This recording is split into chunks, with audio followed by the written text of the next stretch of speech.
Recording vocals is hard, especially if, like me, you're working out of a home studio setup. But there are 5 easy things that you can do to improve your vocals a massive amount. I'm going to show you how to take your vocals from a boring and unenthusiastic performance with poor vocal editing, processing and tuning like this. You know just how to tease me, how to make me, to a performance that is full of life, energy, which uses a few little bits of secret sauce to really take your vocal recordings to the next level and get you perfectly ready for the mixing stage. Play rough just to get you back now. Up all night, there's no need to back down. No shame, whoa, I know you're gonna say. Just want to do a quick shout out to Oak Sound, who've partnered with me on this series of videos. This is going to be a 3-part series, so stay tuned for the rest. Let's dive into this and take those vocals of yours to the next level. Let's go. When it comes to taking amateur vocals and turning them to pro vocals, where should we start? Well, there's only one place we really can start. And starting here is going to make the whole of the rest of the process 100 times easier. This video is going to have gems in it from start to finish, but if you only take one thing away from this entire video, please just remember this: the performance is king. Now, I know what you're thinking. You're like, hang on, I'm not the greatest of singers or rappers or whatever it is you happen to do. Don't worry, nor am I.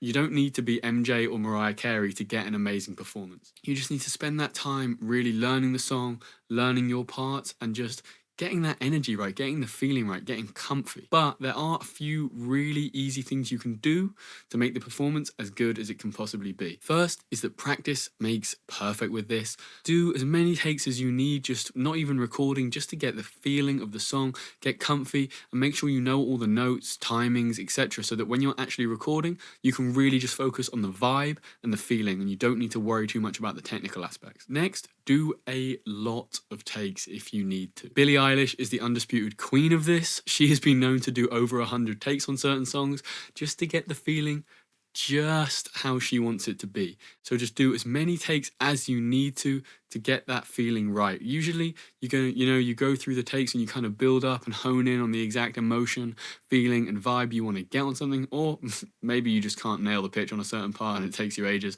I know I'm guilty of that. The next thing you can do to really enhance your performance and make sure you approach the vocal process in the right way is just warm up your voice a bit. I'm going to link some vocal exercises in the description of this video that I've used over time, and they really help you just get your voice nice and flexible. And one little tip is, after you're finished singing, you can do this croaking exercise, and that will help your voice get back to normal and stop any strain from occurring. So what you do is you go ah, and then you just swallow, and then do that a few times, and that'll help you kind of warm down after any singing exercise, so you're fresher and more ready to sing again the next day or the day after. And the last tip when it comes to performance is just get comfy. I'm standing up, I'm a decent distance from the mic, I'm loose, I'm wearing my baggy t-shirt, I'm in my nice comfy safe studio space, I'm feeling good. That's really important. Try and get some lights going, maybe dim the lights, maybe get some LEDs if you can, maybe just pull the curtains together and do it in the dark. Whatever works for you, but just try and make yourself as comfy as possible, because there's nothing better than just nailing your song when you're feeling so chill, so relaxed. You don't want your throat to be tightening up. You want to be all nice and loose. So with those 4 tips, that covers the performance aspect of everything. So the second stage of taking your vocals from amateur sounding to pro sounding is having a proper recording setup. I know what you're thinking. You're probably looking at my microphone being like, hang on, that looks like a fancy mic. I don't have a fancy mic. I have a Focusrite and an SM58. Don't worry. This mic, you really don't need it. I record the vast majority of my YouTube videos and all the vocals I do on them on this trusty SM58, and it works absolutely fine. So the microphone is going to make a small difference at best. The performance is far more important than what microphone you use it on. As long as you can get a good clean take and it's not clipping or distorted, aka your mic isn't broken, you're good. So don't worry about that. The next thing you want to get right is the gain. So if I activate my vocal channel here, you can see I'm peaking at around -18. I'm a little bit on the low end. I'd say averaging around -12 and peaking no higher than -6 is really going to help you. And the reason these are kind of like the benchmark audio levels for recording vocals is that it just means you're not likely to clip your interface or your mic preamp. And remember, if you clip, aka you have a signal that goes above 0 dB, then you're going to encounter digital clipping, which sounds horrible, and you're probably going to have to redo the take. So it's really good to just stay at a nice healthy level. It doesn't matter if you get like, you can go right up to -0.1 if you want, but you're going to be playing with fire. So I'd really recommend sticking a little bit lower, around -12, no higher than -6, you'll be good to go. Now, this next tip I'm going to give you was a huge game changer for me. This honestly transformed how good a performance I was able to capture. And that is getting your monitoring situation just perfect for you. Everyone is going to be different about this, but for me, what I like to do is I'm tracking through plugins. So I have my little vocal recording channel set up here. I have this saved as a preset, so I can just click a button and it will create this whole channel for me.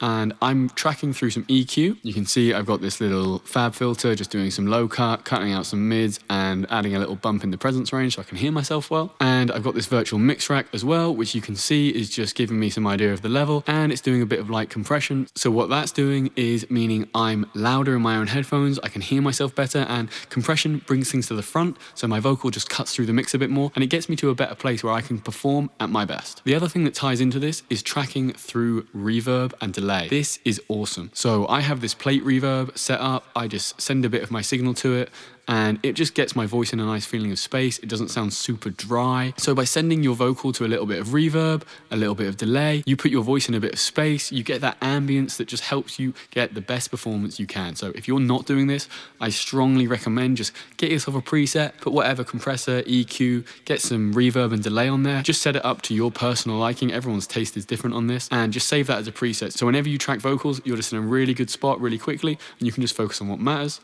which is the performance. Now, the other thing I like to do, now I've got my own headphones on and I can actually hear myself, is I really like to push up my monitoring volume on my vocal channel so I can hear myself even better. So right now, we're just at 0 dB. What I'm gonna do is raise my vocal fader up. I've done it up 5.5 dB, and you can hear now in the audio from Studio One that my vocals are significantly louder. So with these first tips, you are in the best possible place to nail your performance. And that is what is gonna make the biggest difference from you going from amateur to pro sounding vocals really quickly. So I've written a verse and a chorus for this beat I made for this video. I'm gonna follow my own advice. I'm gonna do a bunch of takes. I'm gonna get really comfy. I've warmed my voice up well. So hopefully we get some good takes, and then we can get into the nitty gritty vocal editing, comping and mixing. That will be the next step in taking our vocals from amateur to pro sounding. 2,000 years later. Come back and pull me closer.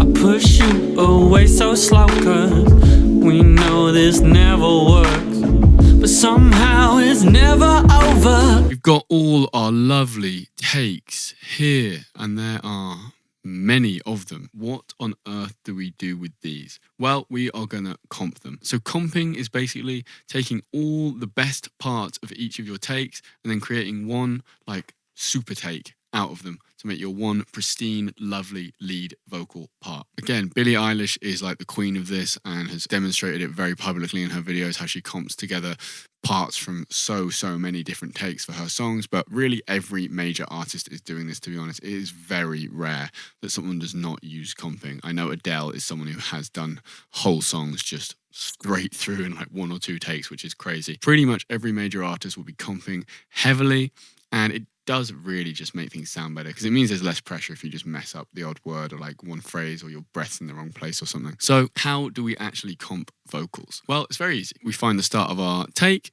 and we will just go on solo. Walking when I know I should run.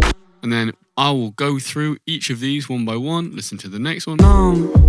Walking when I know I should run. And find the best version of that phrase. And then if I want to use that one, I'll just hover over it, highlight it, and it will go up to the top for me super easily. It's slightly different between different DAWs, different music softwares, but generally it is made pretty simple because the creators know how important this is to modern music. So you can comp in individual phrases like this, but at times if you get a phrase where everything's perfect but one word, you can actually go in and cut out that one word. Like say I wanted to use this part of this phrase, but not the run, I could go to here and get just the run and splice them together and then crossfade them. And it sounds pretty smooth, even though I've literally just done that in 2 seconds. It shows that you can literally go into the finest, most granular detail. You can go word by word if you want. I recommend starting off just phrase by phrase, and if there's any phrase where you're really happy with part of it and just not happy with like one word of it, then you can try and find that word from another take. So let's dive into comping this verse section. Walking when I know I should. So here I've got this walk part, which I really like, and then the walking when I know I should run, the kin when I know I should run of this part. And you'll notice they don't quite line up. Walking when I know I should. There's a little... Let me show you how to solve that. What I like to do is I like to take the part that I'm splicing in, and you can see that's a little bit early, and then we've got this here. So they're just timed slightly differently. The best way to do it is usually to line up this on the bottom like that, and then just put this back here so that it's nicely aligned, and try this here. Walking when I know it. And it's perfect. Lovely. So I'm checking through every single take here for every single phrase, which as you can imagine is quite time consuming, but trust me, it is worth it. You do end up with a so much more polished, smooth, pro sounding lead vocal, especially if, like me, you're not the greatest of singers. You've got to kind of patch together a few takes to get something actually good. We're making good progress. Let's keep going. You know just how to get to me whenever I get up to leave. You know just how to tease me. And when I'm comping, I'm really looking for like vibe, emotion, tone, maybe subtle like imperfections and variations that I just like.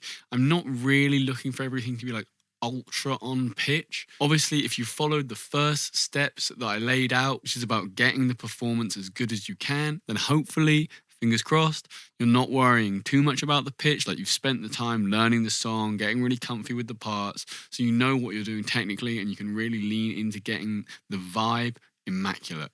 And that's what we're going for here. Like, for this specific part, you know just how to get to me whenever I get up to leave. You know just how to tease me.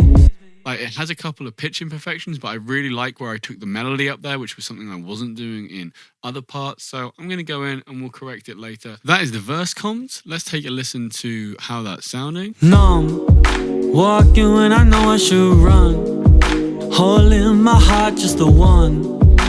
I'd be better never knowing you. You can see there's a couple of weird breath things there. Sometimes that happens when you comp and they don't all line up. A little bit there, and this breath is kind of coming in a bit. It's the one. I'd be better. There we go, let's just shorten this. It's the one. I'd be better never. We got the verse comped up. Now we can move on to that lovely chorus. Slow, 'cause we know it never works, but somehow it's never over. Okay, there we have it. That's all sounding really smooth. So now we've got all of these ready. They are nicely comped, and we're ready to move on to the next stage. Now, I do like to consolidate my clips and get one nice, smooth, unbroken bit of audio, but I do recommend doing that on a duplicate track like this, and then you can just make this one inactive and hide it. And then when you consolidate, if you realize later you've messed something up really badly, you don't have to retrack your entire vocal again. Ask me how I know that. So once we've got this consolidated, we can move on to the next key part in making your vocals go from amateur to professional. So the next thing we're going to do, and this is something all the big mix engineers do, Sir McGuire, Manny Marroquin, Jeff Ellis, like everyone big is going to be doing this. It makes a massive difference to how good your vocals are going to sound. What we're going to do is go through the vocal manually, bit by bit, and we're going to hone in on the breaths and the sibilants, and we're going to take that down a little bit so that when our compressor goes on the track, it doesn't have to do as much work, and it's not just bringing those breaths up to a really loud volume, because remember, compressors are bringing the quiet part of the signal to be louder, essentially. So with the breaths in particular, if you don't turn them down more, it will bring them up a lot, and you'll have just really loud breaths compared to the rest of your vocal. So this is a key thing for just making your plug and chain work a lot less hard later on. So let's get started. Good to just solo this out. Numb, walking when I know I should run. See, there's quite a loud breath here, so we can just select it, turn it into its own little clip, and then move that down a bit. Over, no. Very sharp breath here. Again, we'll turn that down. And then we've got a bit of sibilance, extra sibilance on this T sound here, or a bit of plosive, I guess it's called actually. turn that down a little bit. How to get to me. And then we also have it on this G sound here.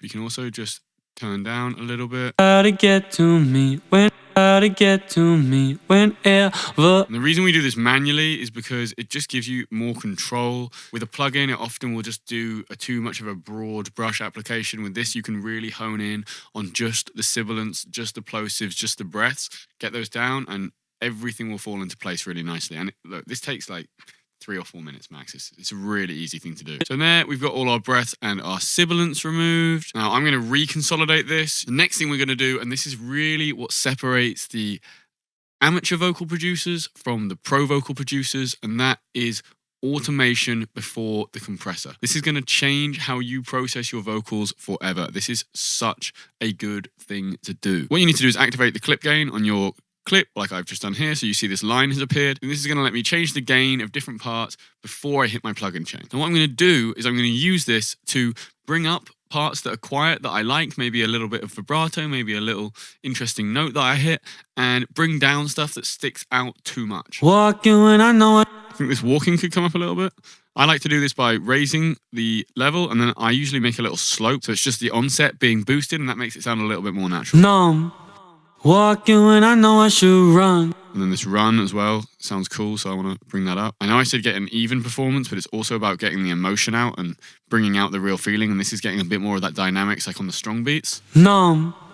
Walking when I know I should run. So we've automated that all out. It's a subtle difference usually, but it does just help your plugins later in the chain work a lot more smoothly. They don't need to do as much. You're almost manually compressing. You're manually smoothing out the dynamics of your performance and leaning into those parts you like, decreasing the volume of the parts you're maybe not as keen on, and just overall just enhancing, shining, polishing up that vocal performance you captured earlier. So if you just listen to the start of this without the automation. Numb.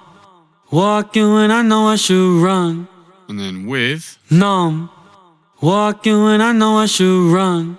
Just helps really bring out the dynamics of that part, make it sound much more engaging straight off the bat with such an easy, simple change. So definitely recommend putting this into your workflow. So the next vocal recording, vocal production tricks we're going to get into is what I like to call the pre-processing hacks. Now this is super easy to do, but it's the closest thing I think I get to in terms of being like a genuine hack where it's so easy to do and it really makes that big a difference to your overall vocal sound. So how this works is I like to apply a couple of plugins, which I'm going to get into in a second, to my audio clip itself before I hit the rest of my plugin chain. And again, this just has the effect of making your EQs, your compressors that you're putting on later, work a lot less hard, and we're basically ironing out the imperfections before they can be amplified by a compressor. So everything's going to sound that much smoother. The first plugin I like to use is a plugin called Spiff. Spiff is an incredible plugin developed by Sound, who've kindly partnered with me on this video series. I'll be going much more into depth on their plugins in the later parts of this series, so stay tuned for that. They have some incredible stuff. But Spiff is a transient shaper. It can cut or boost transients. You can use it on a ton of stuff, bass, keys, vocals. But as with everything that Sound do, this is basically super powered and you can use it to do a ton of crazy stuff. So what I really like to do with it is use it to remove the mouth clicks in my vocal. Let me show you what that's going to actually sound like. So I have this set up with the remove mouth clicks preset, which you can find in vocals right here. And what this does is crazy. So let's solo this vocal out and we're going to play this. Walking when I know I should run. And if I show you the delta, which is the difference between the signals, aka what the plugin's doing, let's hear what it's doing. Yeah, not good, is it? All these little mouth noises that this just cleans up. It makes the vocal so much cleaner. Walking when I know I should run. You bypass it. Holding my heart just the one. I'd be better never knowing you. Sounds amazing. So once we've got that on, I then like to shift over to a de-esser. In this case, I'm just using fab filters. You can use whichever one you fancy. And with the de-esser that I like to do pre-compression, I don't like to make it too strong. So when you're going to de-ess later, we can de-ess quite a lot because the compressor is going to bring the S's up. But the great thing about manually automating the S's like we did earlier is you don't need to go as crazy with the de-esser, which is going to take a little bit of energy out of the whole of your vocal. It's much more broad brush. So by doing the automation we did earlier, we're making it so we don't need to hit this de-esser that hard. It's just going to take a little bit off, make things a little bit smoother. So let's dial this in. Play rough just to get you back now. Up all night, there's no need to back down. No shame, what I know you're gonna say. So if we just solo this and bypass it, Walking when I know I should run. and then instantiate Holding it, my heart just the one. I'd be better never knowing you. just making things that little bit smoother, it's readying us up to get a nice, healthy amount of compression on there to make these vocals really pop out in the mix, which we'll get into in the next video on vocal mixing. If you want to learn more about the fastest way to improve your vocals, your music production, your mixing skills, and everything in between, then my one-on-one coaching program could be a great fit for you. Just book a discovery call down below to get started with that. Now we've got these clip-based effects locked in and our vocals are sounding even more cleaned up. We're getting on to one of the most important aspects of modern vocal production, which is the tuning. Now there's a lot of different ways to skin a cat on this one. You can use just plain auto-tune set to the scale you're in. You can use a graph-based editor. You can use Reatune, Waves Tune. I mean, almost every software has a tuning plugin in it. However, if you want the most natural result possible, I strongly recommend using something with a graph-based editor. What do I mean by that? I mean something like this. So this is Melodyne, and you can see that each individual note of my vocal Walking when I know I should run. is mapped out to a specific note on the graph. And this means you can control each note like this. You just click it and it will go more into the scale. And so you have a much finer control than auto-tune that will just move everything around in a predefined scale pattern. Why does this matter? Well, if you're making R&B songs, you're using probably a lot of borrowed chords that aren't in the scale. And auto-tune and other programs can really struggle with those unless you manually alter the scale to include every single note that you've got in there, which, to be honest, is a massive hassle, and it still won't sound as natural as using like a graph-based editor like Melodyne. So what are the keys to using Melodyne properly? The main thing is honestly just to use your ear. Sometimes you'll have an out-of-key note that actually sounds fantastic as it is, and so don't change anything if you don't need to. If it sounds good, it is good. I strongly advise not going onto this button and just getting everything to 100% snap to the chord scale or the pitch center. It's just usually not going to work. It won't sound natural. It's much better to just spend the time, go through the vocals note by note, and tune everything manually. So let's go into exactly how to do that. What I like to do is select the pitch tool. That's the main tool I'm going to be working with in Melodyne. Then I'm just going to go through. I'm going to start by snapping individual notes to a certain pitch that's usually going to be within the chord or scale that I'm using. Then I'm just going to listen to it straight away. Numb, So that sounds pretty good. What would this sound like snapped up? numb, That sounds good. So you see on this note, there's a little pitch bend going up, which is called the pitch modulation. And that means you're just like, your voice is just going in between. It's kind of like a harmonic kind of vibe. And you can affect this pitch bend by selecting the other part of the pitch tool, which is the pitch modulation tool. And then if I hover over this note, I can make this go down or up. And this can quite significantly change how this sounds. So let's try how it sounds here. numb, Or down. numb, I think I actually prefer it with just very minimal pitch bend on this one. numb. What? That sounds good. And then just switch back to the main pitch tool for this part. And we'll keep going. Walking when I know I should run. Yeah, this is sounding a little off. I think maybe here is going to sound better. Walking when I know I should run. But we're getting a little bit of a weird sound of them moving in between each other. So we can sometimes alter that by either tugging at the end of the note here, which is going to smooth the transition, or by going back to the pitch modulation tool and just moving that up a little bit. Let's try that. Numb, walking when I know I should run. That sounds better. Never. You can see here we're on F sharp minor 7 chord, but we're hitting down to this C, which is out of the key. but it just sounds good, so I'm not going to change it. Never knowing you. I've been messing with this one specific note, which is just not quite sounding right. If you just can't tune it properly, either do another take or just go back to one of your previous takes, which has a better version of that word that you might have missed on the first go through, and just swap it in, which is probably what I'm going to do now. Leave you know just how to It sounds a bit fake to me. just how to tease me. So I found this. Get up to leave you know just how to tease me. I don't think that quite works. We may have to just actually punch this in and re-record this little part, which we can do. Leave you know just how to tease me. There, that sounded pretty solid. It's all about getting as good a final vocal as possible, so don't spare the effort. I could have just selected another take, then be like, close enough, but it's much better to just get it right as early as possible. Then you don't have to faff around with really complicated tuning or making things more difficult than they need to be. So just punching in if you haven't got the right part is completely fine. I recommend it. Now we're actually going to comp together the two takes I literally just did, which is in a way kind of crazy. I'm comping my punch-ins here, but it's got to be done. Make sure these align really well. Get to me whenever I get up to leave you know just how to tease me. Then our punch-in has worked perfectly.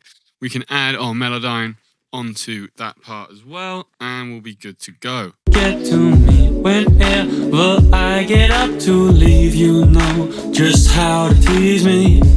So I've gone through and tuned everything manually with Melodyne. Before we take one last listen to where we started versus where we ended up in this part of the series, I just wanted to say if you enjoyed this, you want to learn a lot more about how to make songs from scratch, how to mix vocals, how to produce your vocals professionally, how to produce beats from the ground up, I do have a couple of spots open in my one-to-one coaching program. You can just book a free discovery call down below to get started with that. In the next episode of this series, we are going to be diving deep into the vocal mixing aspect. We're going to focus on EQ, compression, saturation, effects, everything in between that's going to make your vocals stand out from the crowd and stack up amazingly well next to those pro mix engineers that are doing this on the Billboard charts every day. So let's take our last listen from where we started to where we ended, and then I'll see you in the next one, guys. Thank you for watching. Love ya. Walking even though I should run. Holding my heart just the one. This is what happens when you don't care about the performance enough. Good. You know just how to get to me whenever I get up to leave you know just how to tease me. That's way better. How to make me play rough just to get you back now. Up all night, there's no need to back down. No shame, I know you're gonna say, come back and pull me closer.